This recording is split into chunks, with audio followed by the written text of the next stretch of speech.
Bukas, mamalingki ako bukas. Sabi niya nga, Emmy, kumalis ha. Wala akong sinasabihan. Pero, putusin na lang daw. Sa'yo lang yan ang comment talaga.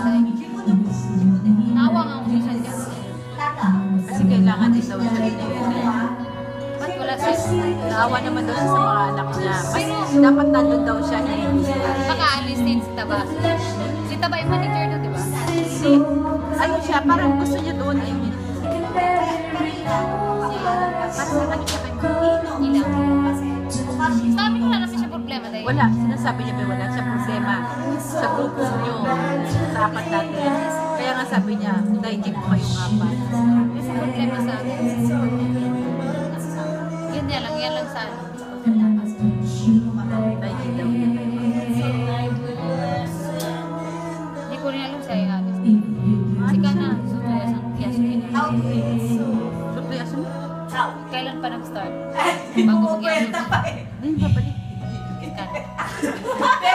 Alam mo, mamimiss kita. Yay! Oli, magaling-galing! Hoy! Alam mo, kahit first time na kita nakasama, mamimiss kita. Oo nga! No? Ay, Teka, kasi, teka, alam mo kasi- na yung nagsasarili, hindi ako naalala. Alis ba ako? Ah, ano Hindi, gusto? kasi nga pupunta kami dito. Ay, sorry! Naalala ko nga kasama ka eh. Huwag ka magdrama. Pupunta kami sa bahay, alam mo. Ayaw nga niya sa mama. Hindi, pumiskal ka na. Hindi pa naliligo. Dinahilan ko nga si Ryuji. Sabi ko,